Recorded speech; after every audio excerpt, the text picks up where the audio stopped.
이 시간 설교 시작하면서 여러분에게 한 가지 질문을 드리겠습니다. 여러분은 인간을 어떻게 생각하십니까? 인간은 대단한 존재입니까? 아니면 하찮은 존재입니까? 인간 사회에서 과학 문명이 발달하는 모습을 보면 인간이 대단한 존재로 인식됩니다. 정말 그렇습니다.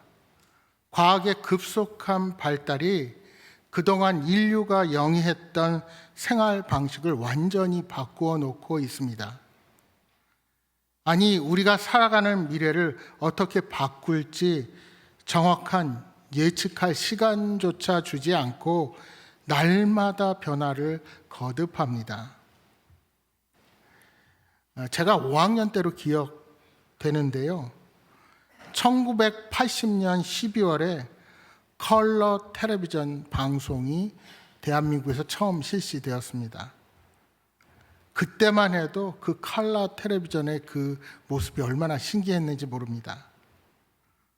제가 이 처음 컬러 TV가 우리나라에 방영된 그 날짜를 찾으려고 인터넷을 찾다가 알게 된 사실이 있는데, 미국이 1953년에 이미 컬러 브라운관을 개발하여 실용화를 했고, 일본도 도쿄 올림픽이 열린 1960년에 이미 컬러 텔레비전을 사용하기 시작했답니다.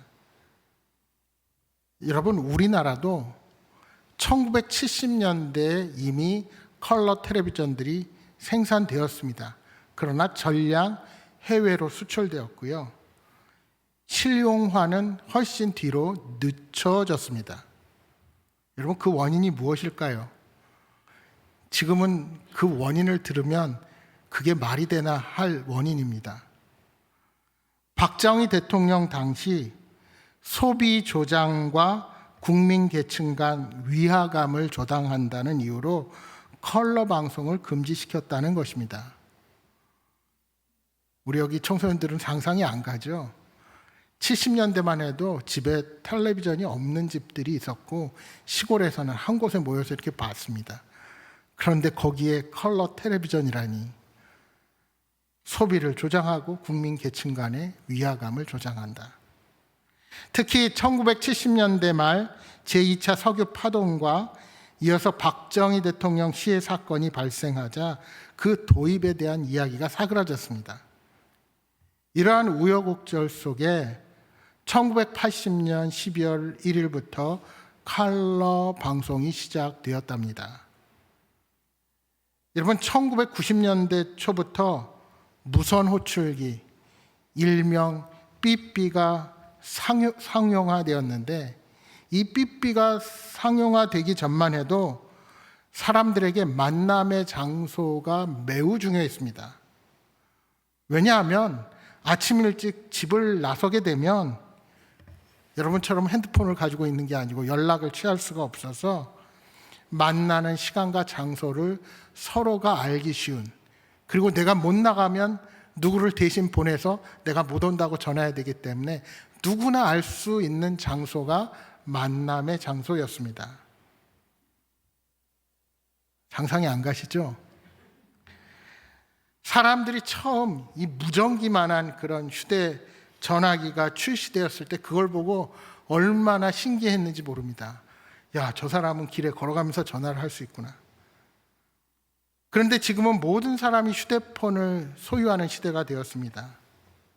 아니, 그런데 언제부터는 그것이 전화의 기능을 넘어서 컴퓨터로서의 기능을 가지고 이제는 전자지불 카드의 역할까지 하죠. 지갑이 필요 없어졌습니다. 게다가 요 근래는 인공지능의 도입과 더불어서 이제는 해외에서 내가 말이 안 통할 때 통역 기능까지 가능하게 되었습니다. 여러분, 이것이 전화기를 가진 것도 불과 20여 년 전, 그리고 이러한 핸드폰을 가지게 된 것도 불과 12, 13년에 지나지 않습니다. 여러분, 이제 해외여행을 하면 돈이 조금 없어도 버틸 수 있지만 핸드폰이 없으면 여행이 너무나도 불편해지는 시대를 살게 되었습니다. 그렇게 우리 인간은 그 어느 때보다 놀라운 능력을 발휘하는 그런 존재가 되었습니다. 그러나 여러분, 그렇게 대단한 존재인 인간이 어떨 때는 너무도 하찮아 보일 때가 있습니다. 얼마 전까지 멀쩡하게 잘 살던 사람이 갑자기 병에 걸려 시름시름 앓다가 죽는 모습을 보면 인생이라는 것이 정말 덧없고 허무하구나 하는 생각이 듭니다. 여러분, 장례식 하관할 때 보면 아무리 떵떵거리고 큰 집에 살던 사람도 몇 평 안 되는 땅 속에 묻히고 흙으로 돌아갑니다. 그런데 언제부턴가 이제는 하관도 하지 않아요. 다 화장합니다. 요즘 거의 한 90% 이상이 화장인데, 여러분, 화장장도요, 한 20년 전만 해도 1시간 반 이내에 화장이 끝나면 엄청 말랐었나 보다, 병이 깊었었나 보다 합니다. 그런데 지금은 키 크고 기골이 장대한 그런 남자가 숨을 거둬도 1시간 반 안에 모든 화장이 끝나고 다 태워지고 한 줌의 재로 변해버립니다. 그만큼 화로의 성능도 좋아졌습니다. 그런데 여러분, 선진국에서 그렇게 잘 살던 사람들도 자연재해 앞에서 너무나도 허무하게 그 생명을 잃는 경우가 많죠. 매일 아침 뉴스에서 보면 정말 어떻게 저런 자연재해가 갑자기 일어날 수 있을까? 또한 우리는 코로나라는 전염병 앞에서 얼마나 우리가 무력했습니까?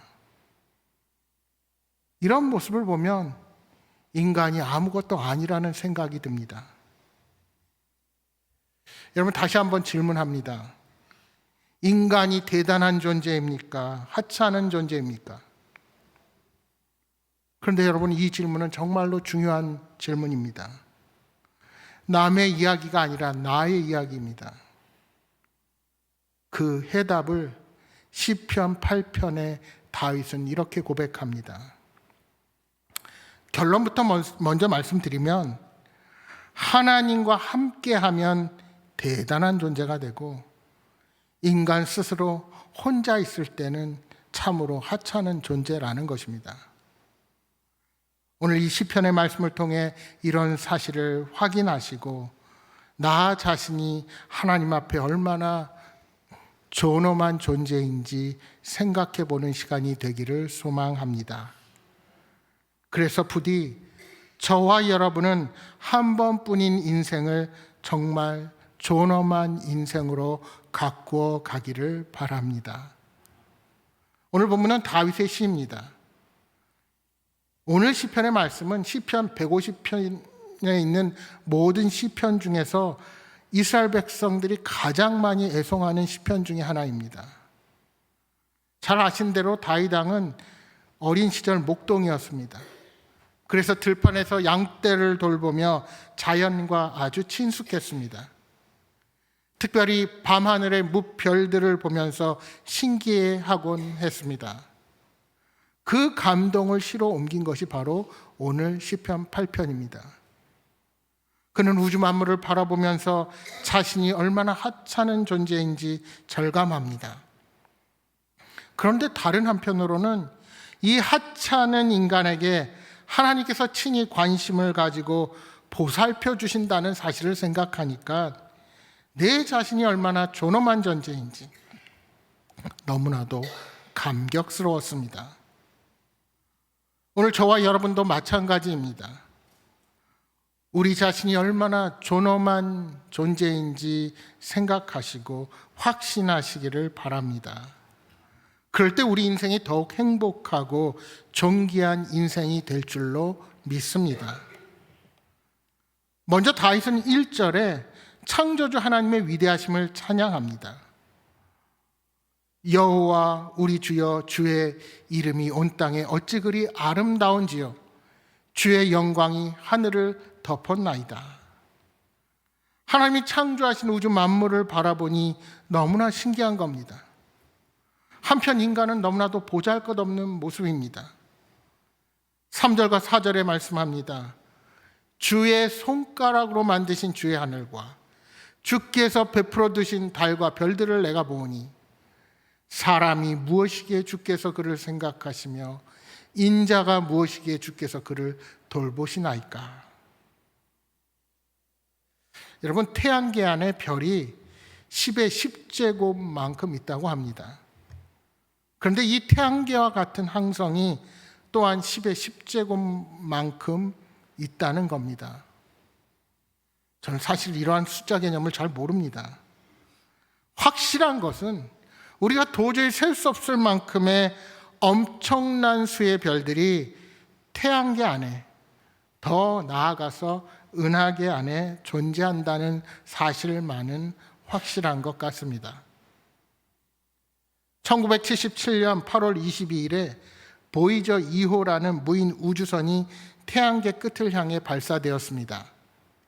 그리고 발사된 지 12년 만에 태양계 끝인 해왕성에 도착을 했습니다. 인간의 과학이 발달해도 태양계를 빠져나가는데 12년이 넘는 시간이 걸린 것입니다.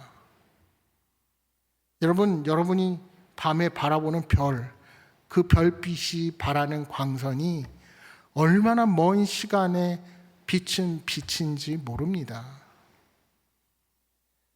현재 지구상에 약 82억 명의 인구가 살고 있지만 지구는 태양계의 무수한 별들 중 아주 작은 별에 불과합니다.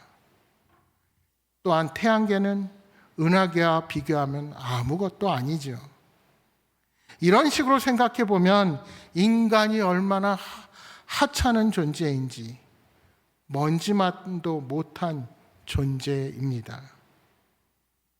그래서 다윗은 사람이 무엇이기에, 인자가 무엇이기에 이렇게 노래합니다. 여기 4절에서 사람이란 단어는 히브리어로 에노시인데 유한한 존재 혹은 깨어지기 쉬운 존재라는 뜻을 가지고 있습니다.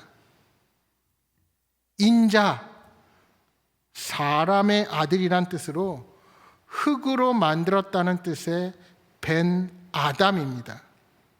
그러니까 벤 아담은 흙으로 만든 존재가 인간이다, 이런 말입니다. 결국 이 시편에서 사람이나 인자는 인간의 유한함, 인간의 무가치함을 표현하는 것이라 할 수 있습니다. 그렇게 인간을 육신적으로 보면 유한하고 하찮은 존재에 지나지 않습니다. 그러나 성경은 분명히 인간이 존엄하다고 말씀하고 있습니다. 왜 그렇습니까? 태초에 하나님께서 천지를 창조하실 때 인간을 특별하게 창조하셨기 때문입니다. 어떻게요? 하나님의 형상대로 가장 탁월한 존재, 즉 하나님께서 창조하신 이 모든 세계를 관리하는 자로 만든 것입니다. 다윗은 이런 사실을 찬양하면서 노래합니다. 여러분, 우리가 읽은 오늘 5절 말씀에서 8절 말씀을 유진 피터슨의 메시지 성경은 다음과 같이 의역하면서 우리에게 알려줍니다. 하지만 우리는 신들보다 조금 못한 자들, 주님은 에덴의 새벽빛으로 빛나는 우리에게 손수 지으신 세상을 맡기시고 창조의 임무를 되새기게 하셨습니다. 양떼와 소떼, 들짐승들, 날아다니는 새와 헤엄치는 물고기, 깊은 바다에서 노래하는 고기들을 다스리게 하셨습니다. 여러분, 인간이 피조물인 것은 확실하지만 우주 만물 가운데 가장 뛰어난 존재로 창조하셨습니다. 그래서 만물을 다스리는 자로 세움을 입은 것입니다. 창세기 1장에 하나님이 6일 동안 만물을 하나하나 창조하시고 마지막 순서로 인간을 창조하시고 이렇게 말씀하십니다. 창세기 1장 27절 28절 말씀입니다. 하나님이 자기 형상 곧 하나님의 형상대로 사람을 창조하시되 남자와 여자를 창조하시고 하나님이 그들에게 복을 주시며 하나님이 그들에게 이르시되 생육하고 번성하여 땅에 충만하라. 땅을 정복하라. 바다의 물고기와 하늘의 새와 땅에 움직이는 모든 생물을 다스리라 하시니라. 여기서 중요한 포인트는 하나님의 형상대로라는 것입니다. 인간만은 특별히 하나님을 닮은 존재로 창조했다는 겁니다. 이 말은 육신적으로도 탁월하게 창조했지만 영혼을 주셨다는 의미이기도 합니다. 그리고 하나님은 인간을 하나님의 대리자로 세우시고 만물을 다스리는 통치권을 부여하셨습니다. 여러분, 이러한 성경의 입장은 소위 진화론자들과는 전혀 다릅니다. 진화론에서는 무기물이 유기물로, 유기물이 단세포로, 그리고 복잡한 생명체로 변화되었다고 말하지요. 그러나 진화론이 설명하지 못하는 것이 있습니다. 최초의 단세포 생명의 탄생을 과학으로 설명할 수 없다는 것입니다. 쉽게 말하면 어떠한 과학도 생명의 기원을 설명하지 못합니다. 그래서 영원히 진화론입니다. 그런데 왜 진화론은 맞고 창조론은 틀렸다고 단언하실 수 있으십니까? 성경은 분명히 증언합니다. 모든 생명체는 본래부터 각각 창조되었고 그 중에 인간은 유일하게 영혼을 가진 존재로 창조되었다는 것입니다. 창조과학 세미나에서 생명체의 기원에 관해서 들은 적이 있습니다. 사실 저는요, 이 성경책을 꼭 과학으로 증명하려는 것에 대해서는 반대합니다. 왜냐하면 이것은 과학책은 아니기 때문에 우리가 증명을 잘못하면 오히려 성경의 가치를 떨어뜨리기 때문입니다. 그러나 그럼에도 불구하고 창조 과학자들이 하는 노력은 중요합니다. 그 강의한 가운데 이런 내용이 있었습니다. 무기질이 생명체로 우연히 발생할 수 있는 확률이 10의 800승지분의 1이다. 이것을 쉽게 표현하면 114주 연속 로또 1등에 당첨될 확률이라는 것입니다. 한마디로 증명할 수 없는 가설에 불과하다는 것이지요. 그러나 성경은 증언합니다. 모든 생물을 각각 종류별로 창조하셨습니다. 그리고 성경은 그 중에 인간을 하나님보다 약한 못한 탁월한 존재로 창조하셨다 말씀합니다. 하나님께서 창조주와 피조물 사이에 최소한의 경계를 두셨습니다. 여러분, 하나님께서 에덴 동산을 창조하시고 우리에게 모든 것을 누리게 하시고 한 가지만 금하셨습니다. 창세기 2장 16절 17절에 이렇게 말씀합니다. 여호와 하나님이 그 사람에게 명하여 이르시되 동산 각종 나무의 열매는 내가 임의로 먹되 선악을 알게 하는 나무의 열매는 먹지 말라. 내가 먹는 날에는 반드시 죽으리라 하시니라. 선악을 알게 하는 나무의 열매를 먹지 말라는 것은 어떤 의미입니까? 여러분, 하나님께서는 저와 여러분에게 자유의지를 주시고 다만 단 한 가지, 하나님이 되려고 하지 말라고 한 것입니다.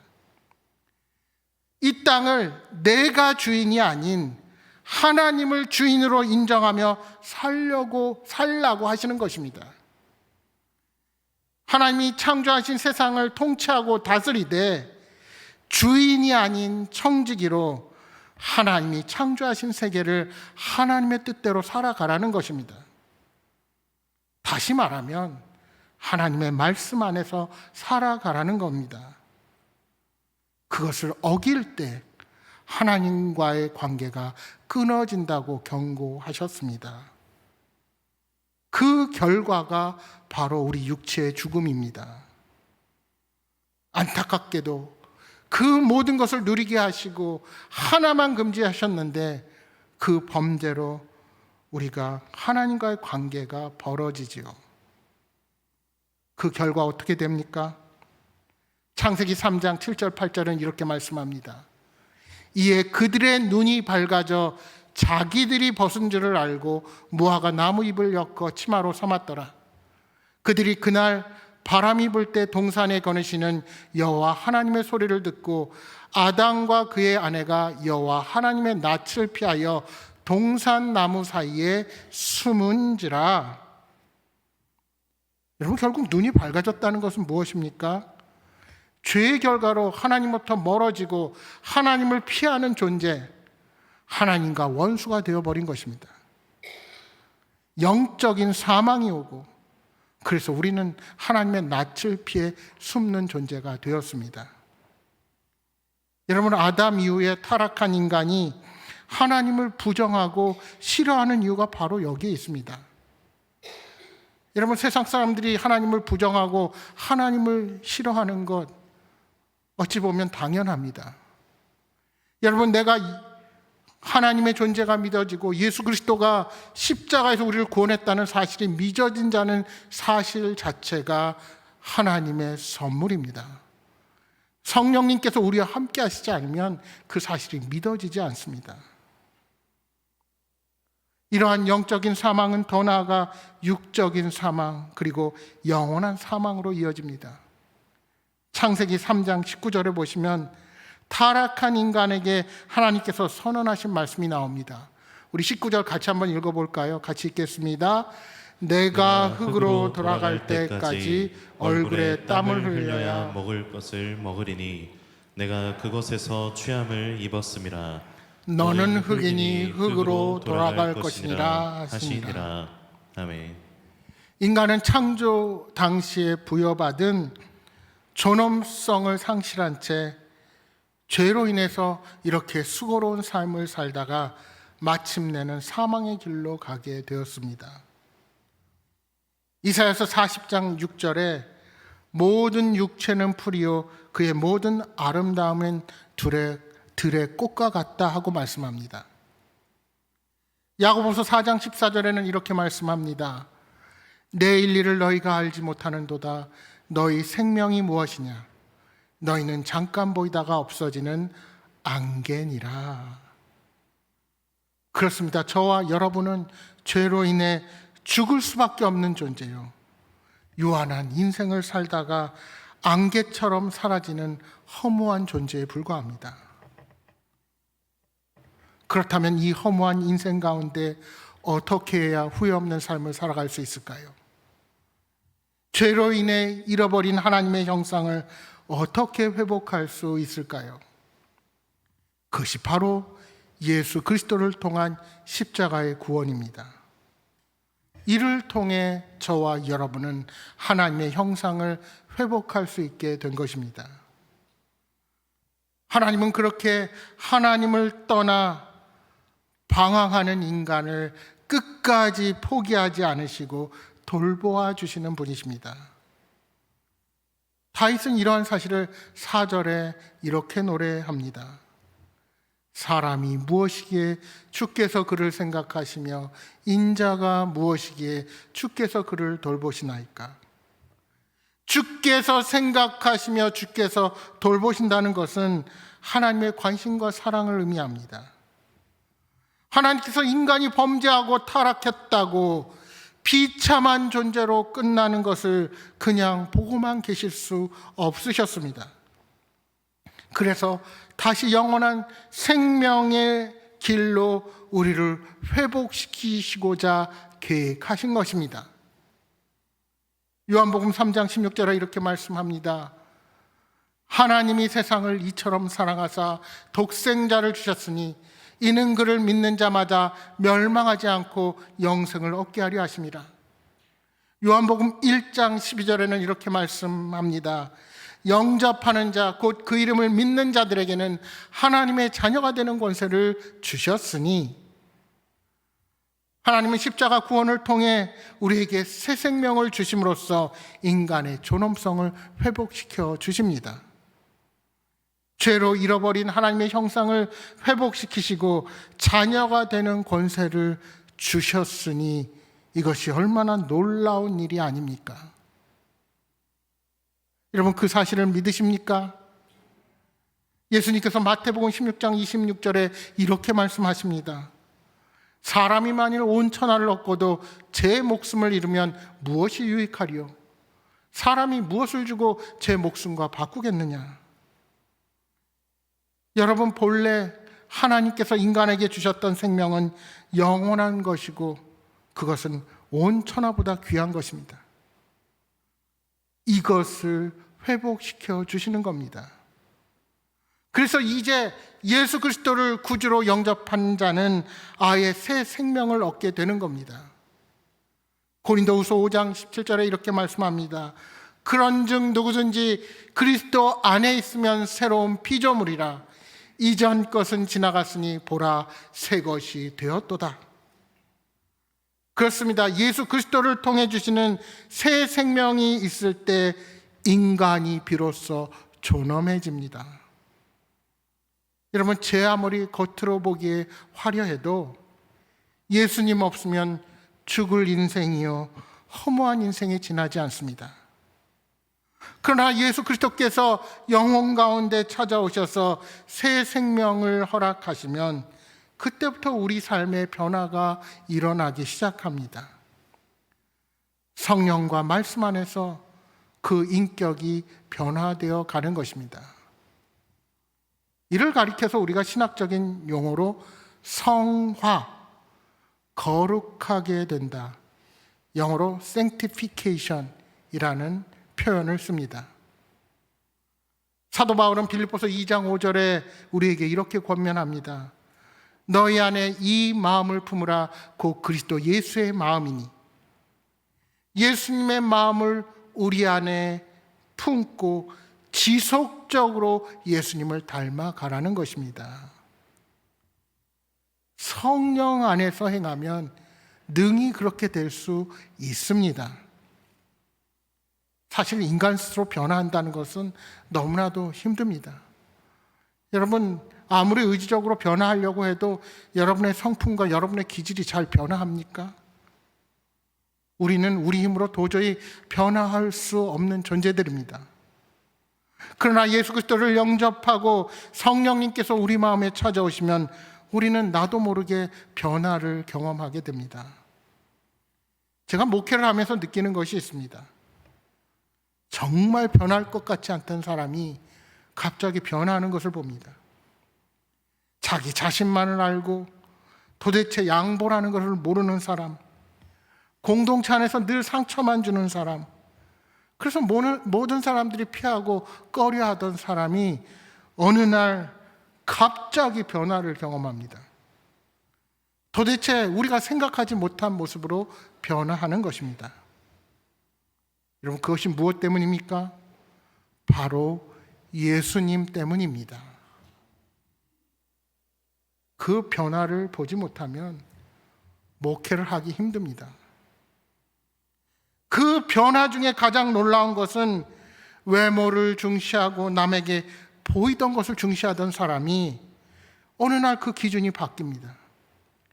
예전엔 다른 사람 눈에 내가 어떻게 보이나가 가장 중요했던 사람이 이제는 그 기준이 바뀌어서 하나님의 기뻐하시는 모습이 무엇일까를 생각하며 하나님 눈에 들고자 노력을 하는 것입니다.